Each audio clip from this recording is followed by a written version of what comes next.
Hello बच्चों, आज की कक्षा में आपका स्वागत है।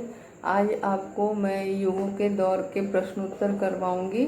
आपको सबसे पहले शेष अंश की पुनरावृत्ति थोड़ा सा करवा देती हूँ। इसमें युगों का दौर, जैसा कि नाम से स्पष्ट है कि बदलते हुए युग के बारे में कहा गया है। मतलब धीरे धीरे कैसे उत्तरोत्तर विकास हुआ, फिर कैसे कैसे उसकी अवनति हुई, उसके बारे में कहा गया है। तो विकास और ह्रास जो है उसका अंतिम शीर्षक है। इसमें ये बताया गया है कि ईस्वी सन के पहले 1000 वर्षों में भारत के ने आक्रमणकारी तत्वों और आंतरिक कलह के बावजूद भी सभी दिशाओं में अपना प्रसार करते हुए ईरान और यूनानी जगत मध्य एशिया में शक्ति बढ़ाया। भारतीय उपनिवेशों की स्थापना का सभी क्षेत्रों में विकास हुआ। गुप्त काल भारत का स्वर्ण युग माना जाता रहा है। आने वाले समय में वह कमज़ोर पड़कर खत्म हो जाता है। 9वीं शताब्दी में मिहिर भोज एक संयुक्त राज्य कायम करता है। 11वीं शताब्दी में एक दूसरा मिहिर भोज सामने आता है, जो भीतरी कमजोरी ने भारत को जकड़ रखा था और भारत छोटे छोटे राज्यों में बटा हुआ था, पर जीवन यहाँ पे समृद्ध था। उत्तर भारत आक्रमणकारियों से अधिक प्रभावित रहा, क्योंकि सभी आक्रमणकारी इसी दिशा से आते रहे और दक्षिण भारत में भी विदेशियों का आगमन व्यापक पैमाने पर होता रहा, लेकिन इन जातियों का प्रभाव कम रहा। भारत समय के साथ पतन के कारण क्रमशः अपनी प्रतिभा और जीवन शक्ति को खोता जा रहा था। यह प्रक्रिया धीमी थी और सदियों तक चलती रही। इतिहासकार डॉक्टर राधाकृष्णन ने बताया कि भारतीय दर्शन ने अपनी शक्ति राजनीतिक स्वतंत्रता के साथ खो दी। प्रत्येक सभ्यता के जीवन में पतन और विनाश का दौर आता रहता है, लेकिन भारत ने उससे बचकर नए सिरे से अपना कायाकल्प कर लिया। भारत के सामाजिक व्यवस्था ने भारतीय सभ्यता को मजबूती दी। चारों तरफ पतन हुआ। विचारों में, दर्शन में, राजनीति में, युद्ध पद्धति में और बाहरी दुनिया के बारे में ज्ञान और संपर्क आए। भारत की अखंडता के स्थान पर सामंतवाद और क्षेत्रीयवाद की भावनाएं बढ़ने लगी। यही समाज आगे चलकर जाति व्यवस्था में अत्यधिक विश्वास करने लगा और ऊंची जाति के लोग अपने से नीची जाति के लोगों को नीची नज़र से देखा करते थे। नीची नज़र के लोगों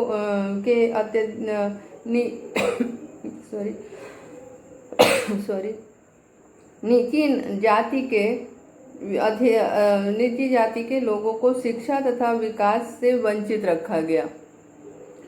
इस सामाजिक ढांचे ने एक और अद्भुत दृढ़ता तो दी, परंतु इसमें समाज के एक बड़े तबके के लोग समाज की सीढ़ी के निचे दर्जे में रहने को विवश हो गए। इन सब आधारों पर हम कह सकते हैं कि देश के लोगों में विचारों में, दर्शन में, राजनीति में तथा युद्ध के तरीके में चारों तरफ से पतन हुआ। इन सब के बावजूद भारत में जीवन शक्ति और अद्भुत दृढ़ता, लचीलापन और स्वयं को ढालने की जो क्षमता शेष रह गई थी, अभी भी क्षमता शेष रह गई थी। भारत की जीवन शक्ति और अद्भुत दृढ़ता अभी भी जीवित थी। इसके अलावा भारतीय संस्कृति का लचीलापन और अपने को ढालने की जो क्षमता, इसमें विचारधाराओं का जो लाभ उठा सका और कुछ दिशाओं में प्रगति कर सका। यह विकास अतीत के अवशेषों से जकड़ी रही और बाधित होती रही। थोड़ा सा अंश इसमें का विशेष रह गया है, उसको फिर से बता देती हूँ कि इसी कारण भारत के सामाजिक ढांचे ने भारतीय सभ्यता को दृढ़ता दी थी। उसमें गुटों की जो शक्ति थी, गुटों को शक्ति दी और उन्हें एकजुट किया। लेकिन यह बात बृहत्तर एकता और विकास के लिए बाधक हुई। इसने दस्तकारी, शिल्प, वाणिज्य और व्यापार का विकास हुआ, लेकिन हमेशा अलग अलग समुदायों के भीतर इस तरह खास ढंग के धंधे पुश्तैनी बन गए। पुश्तैनी माने वंश परंपरा के अनुसार जो होता है उसे पुश्तैनी कहते हैं। पुश्तैनी बन गए और नए ढंग के कामों से बचने और पुरानी लकीर पीटते रहने की प्रवृत्ति पैदा हो गई। मतलब जिसकी पुश्तैनी, जिसका जो धंधा था वही वो करते रहे। लकीर पीटना माने एक ही स्थान पे रहने को कहते हैं, मुहावरा है ये। इससे बड़ी संख्या में लोगों को विकास के अवसरों से वंचित करते हुए उन्हें स्थायी रूप से समाज की सीढ़ी से नीचा दर्जा देकर एक मूल्य चुकाया गया। मतलब कि इससे ये हुआ कि समाज में एक विकास का जो अवसर था उनसे उन्हें वंचित कर दिया गया और वे स्थायी रूप से समाज में उसी दर्जे में रहने के लिए मजबूर हो गए जहाँ पे वह रहे। माने उन्हें कोई विकास का अवसर नहीं मिला। इसी कारण हर तरफ ह्रास हुआ और यही कारण है कि चारों तरफ पतन होता गया। विचारों में, दर्शन में, राजनीति में, युद्ध की पद्धति में, बाहरी दुनिया के बारे में जानकारी और उसके साथ संपर्क में, इन सभी क्षेत्रों में जो है ह्रास हो गया, यानी पतन हो गया। साथ ही क्षेत्रीयता के भाव बढ़ने लगे और इसके कारण क्षेत्रीयता के भाव धीरे धीरे बढ़ने लगे। भारत की अखंडता की अवधारणा के स्थान पर सामंतवाद और गिरोहबंदी की भावनाएं बढ़ने लगी। भारत में जो अखंडता और की जो अवधारणा मतलब एक स्थिति, एक ढांचा जो बना हुआ था लोगों के मन में, वह जो है धीरे धीरे सामंतवाद और गिरोहबंदी की भावनाओं पे बदलने लगी। यह और अर्थव्यवस्था इससे जो है संकुचित हो गई। इसके बावजूद जीवनी शक्ति और अद्भुत दृढ़ता बची हुई थी और इसके साथ लचीलापन एवं अपने को ढालने की क्षमता। इतना होने के बावजूद भारत में एक लचीलापन था और दृढ़ता से उनके अंदर आगे बढ़ने की जो शक्ति, अद्भुत क्षमता बढ़नी हुई थी, साथ में जीवनी शक्ति थी। इसके कारण उसमें उतना पतन नहीं हुआ, उसका थोड़ा सा स्वरूप बचा रह गया, इसीलिए वह बचा रह गया। नए संपर्कों एवं विचारधाराओं का लाभ उठा सका और कुछ दिशाओं में प्रगति भी कर पाया। और यही कारण है कि उसने जो है लचीलेपन के कारण और नए विचारों को ग्रहण करने के कारण उन्होंने, और जो लचीलापन बचा हुआ था जिसके कारण जो है दृढ़ता से वो आगे बढ़े और धीरे धीरे कुछ दिशाओं में उन्होंने प्रगति भी की। लेकिन प्रगति अतीत के बहुत से अवशेषों से जकड़ी रही और बाधित होती रही। लेकिन प्रगति जो है बहुत से अवशेषों से, जो अतीत का अवशेष था उससे वो प्रगति जकड़ी रही और बाधित भी होती रही। अब ये पाठ समाप्त होता है। अब हम प्रश्नोत्तर पे चर्चा करेंगे। सबसे पहले जो है आपको यहाँ पे ये प्रश्न दिख रहा होगा, भारत का नेपोलियन किसे कहा जाता है और क्यों। तो पाठ में पढ़ते समय मैंने बताया था आपको कि भारत का नेपोलियन गुप्त साम्राज्य के शासक समुद्रगुप्त को कहा गया था। गुप्त साम्राज्य के शासक समुद्रगुप्त को भारत का नेपोलियन कहा जाता है। और क्यों कहा जाता है, ये प्रश्न पूछा गया है कि और क्यों। तो गुप्त साम्राज्य के शासक समुद्रगुप्त को भारत का नेपोलियन कहा जाता है और इसलिए कहा जाता है उनको नेपोलियन क्योंकि उसके शासन काल में साम्राज्य काफ़ी समृद्ध और शक्तिशाली था। उसे नेपोलियन इसलिए कहा जाता है कि उसके काल में गुप्त साम्राज्य जो है काफ़ी समृद्ध और शक्तिशाली था। इस काल में साहित्य और कला के क्षेत्र में भारत ने अपूर्व उन्नति की। इस काल में भारत ने कला और साहित्य के क्षेत्र में अपूर्व उन्नति की। इसके पश्चात अगला प्रश्न है भवभूति कौन था। दूसरा प्रश्न है भवभूति कौन था। भवभूति आपको पाठ पढ़ते समय बताया गया है और ध्यान भी होगा आपको कि भवभूति संस्कृत भाषा के प्रसिद्ध नाटककार थे। भवभूति कौन थे?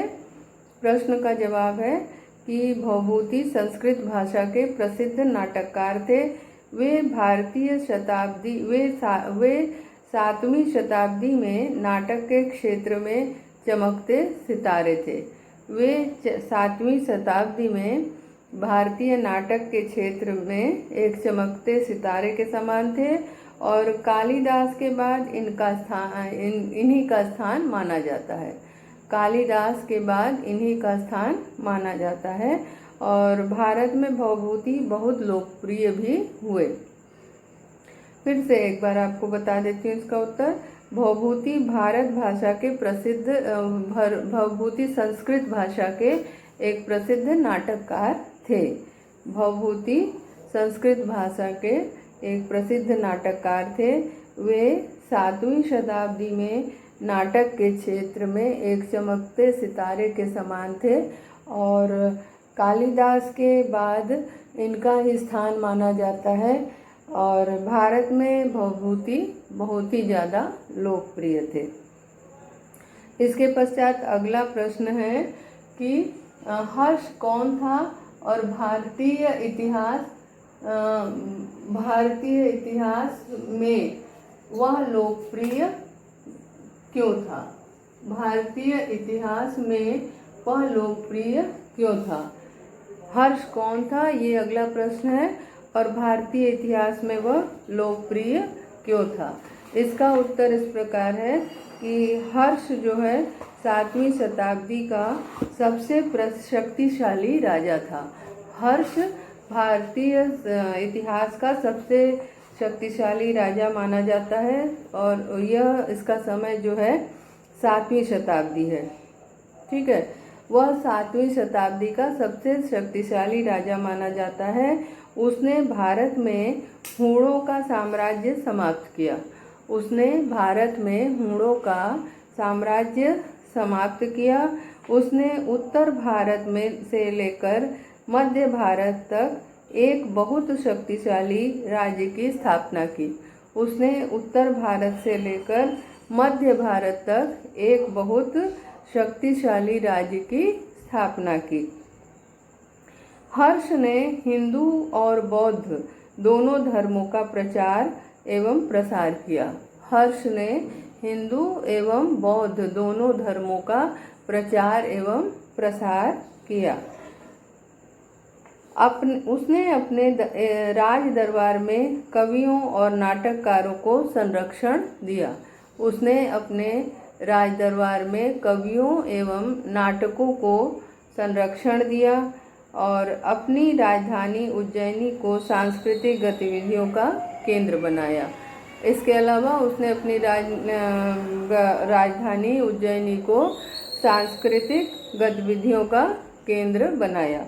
उसने अपनी राजधानी जो उसकी राजधानी उज्जैनी थी उसको अपने सांस्कृतिक गतिविधियों का उसने केंद्र बनाया। वह बहुत दानी था, उसके राज्य में प्रजा सुखी थी।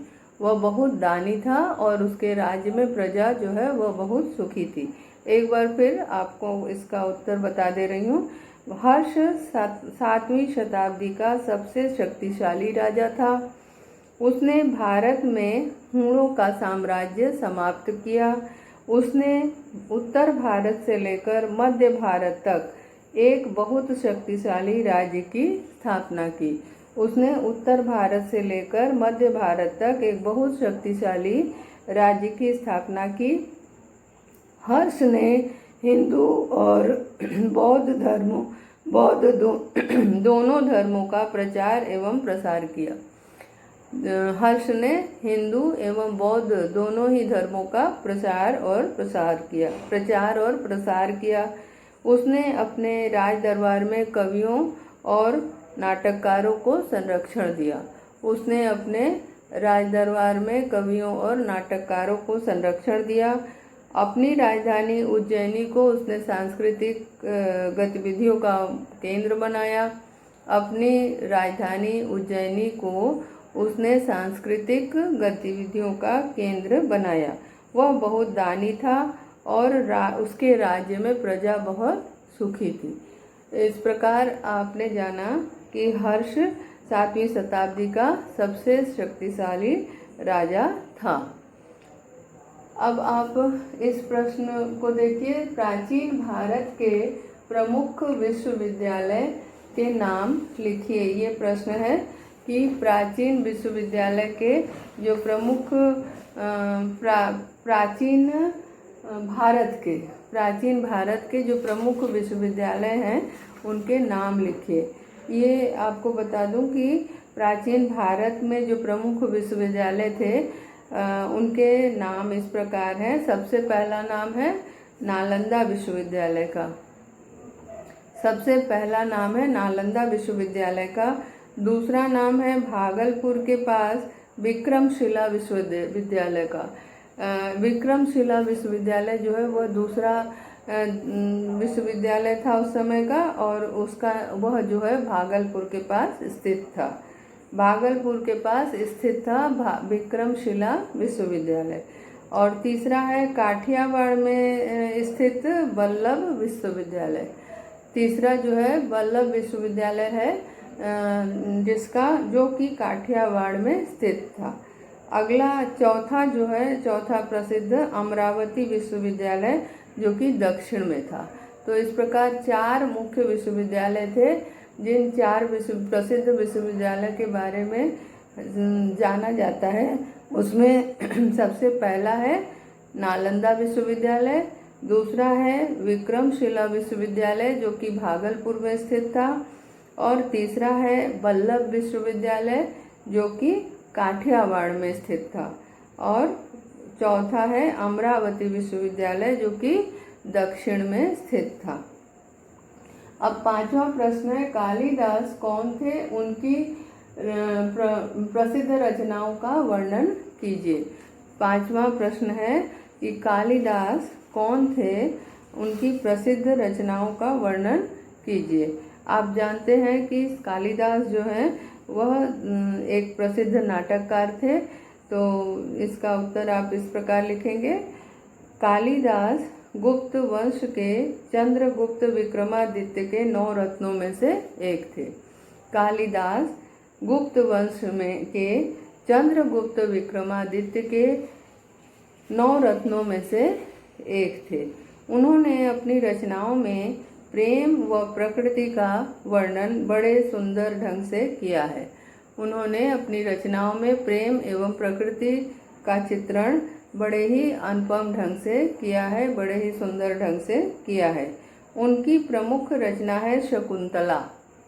उनकी प्रमुख रचना क्या है? उनकी प्रमुख रचना है शकुंतला, जिसका जर्मन, फ्रेंच, डेनिश और इटालियन में अनुवाद भी हुआ।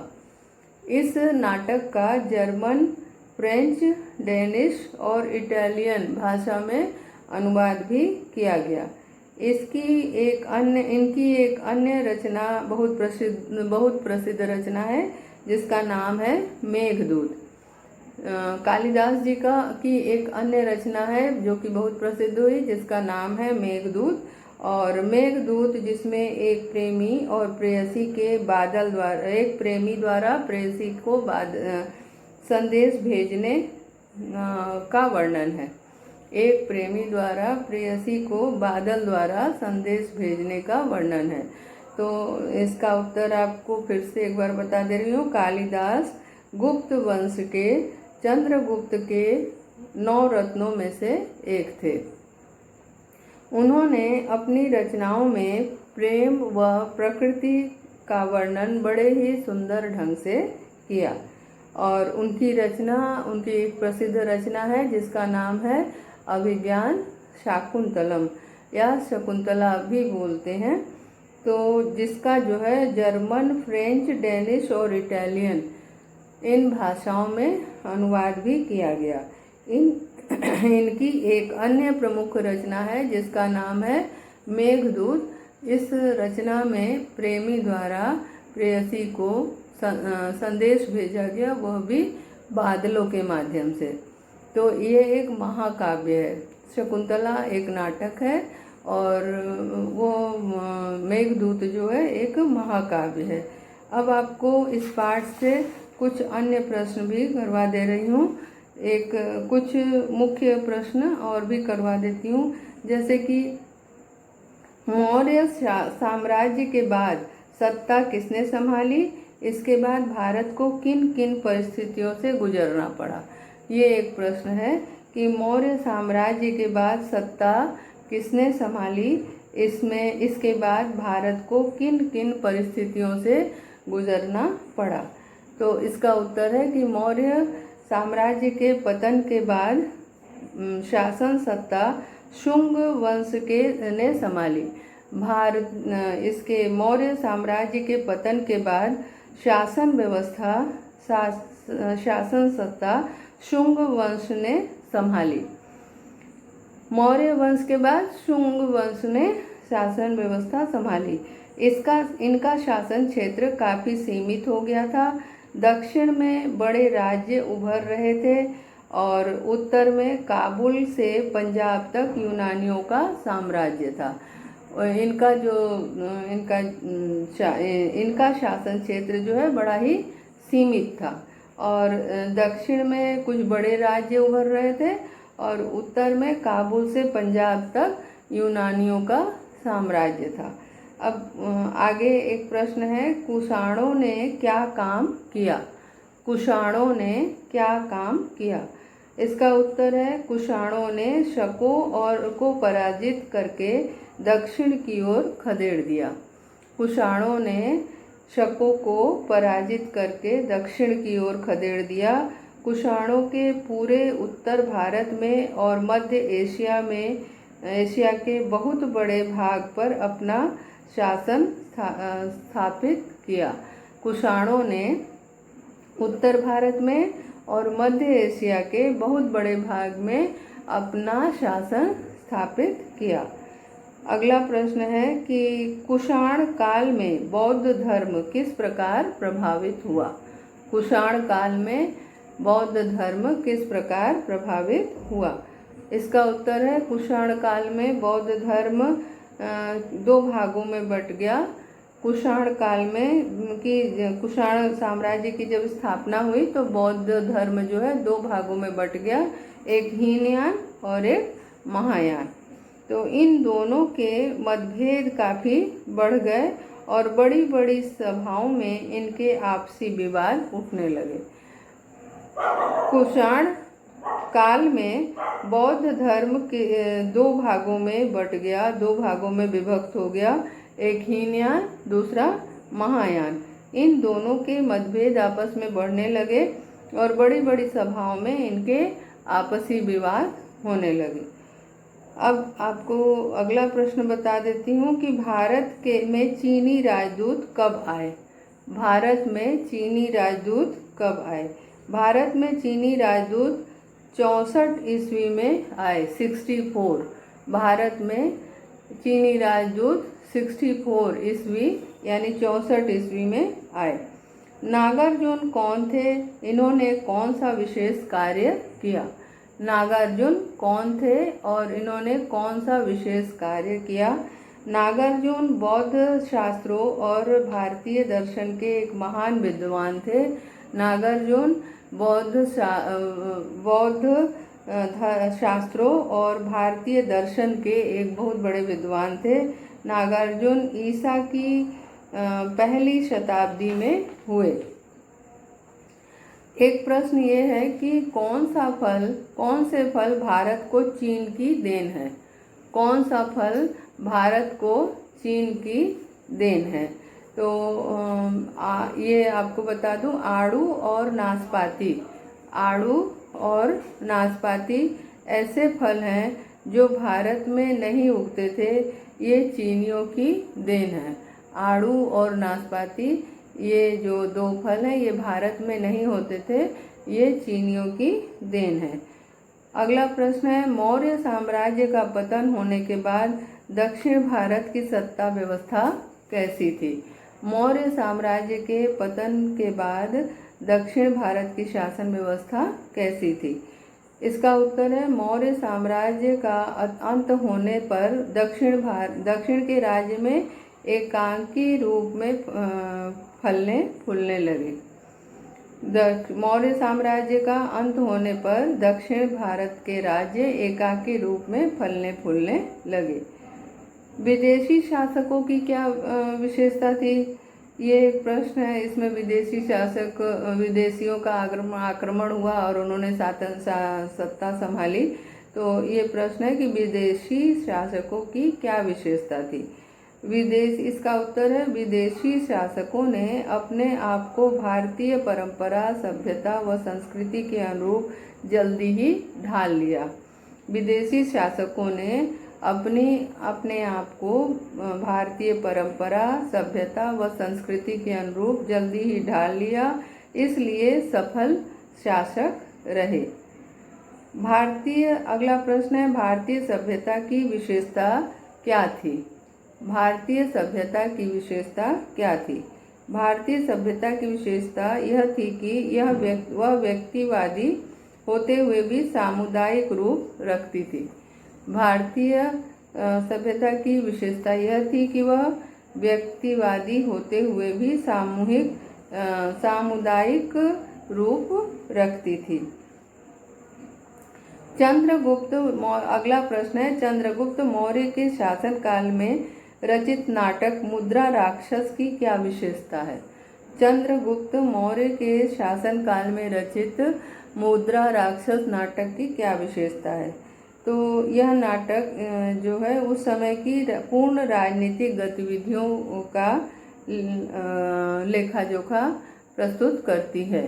यह नाटक जो है करता है, यह नाटक उस समय की पूर्ण राजनीतिक गतिविधियों का लेखा जोखा प्रस्तुत करता है। ऐसा कहा जाता है कि उस समय की जो भी राजनीतिक गतिविधियां थी उनसे ये अवगत कराता है। अगला प्रश्न है, किन किन देशों पर भारतीय कला की छाप दिखाई देती है? किन किन देशों पर भारतीय कला की छाप दिखाई देती है? इसका उत्तर है, इंडोनेशिया, जावा, बाली व फिलीपाइन। वह दक्षिण पूर्वी एशिया के और भी देशों में भारतीय कला की झलक मिलती है। अगला प्रश्न है, हूणों के आक्रमण का प्राचीन भारत पर क्या प्रभाव पड़ा?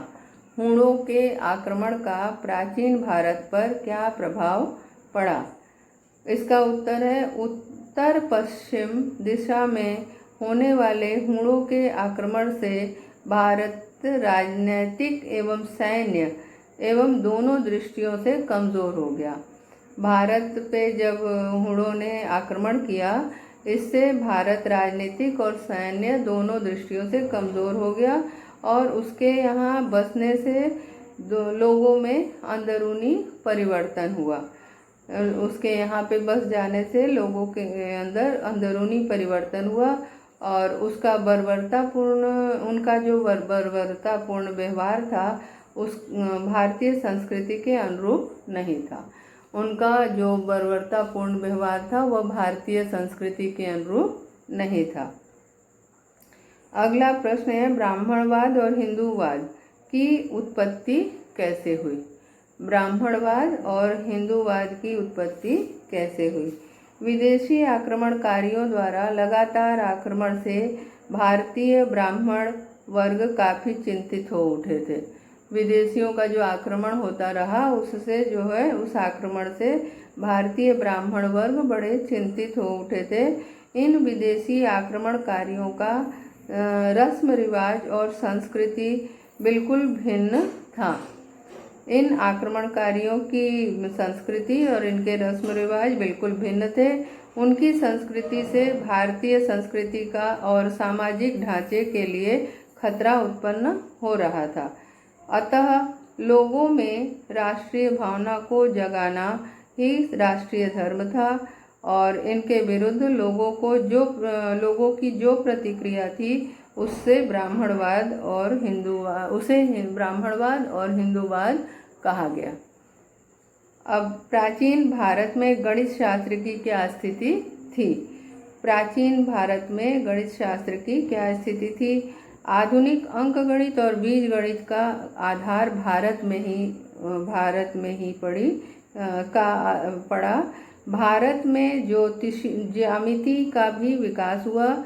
शून्य की विधि यहाँ खोजी गई।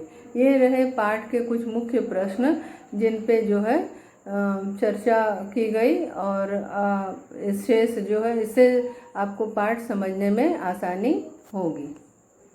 अब आपको थोड़ा एक आध और प्रश्न बता देती हूँ, जैसे कि रविन्द्रनाथ ठाकुर ने भारत के विषय में क्या कहा। तो रविन्द्रनाथ ठाकुर ने लिखा है कि हमारे देश की वास्तविकता को यदि आपको जानना है तो हमें उस काल को समझना होगा और जबकि यह अपने आप में पूर्ण था और इससे बाहर के देशों में अपने उपनिवेश कायम कर व्यापार और धर्म का प्रचार प्रसार किया। इससे पाठ को समझने में आसानी होगी और अच्छी तरह से पाठ जो है समझ में आ जाएगा इन प्रश्नों के माध्यम से। शेष अगली कक्षा में। धन्यवाद।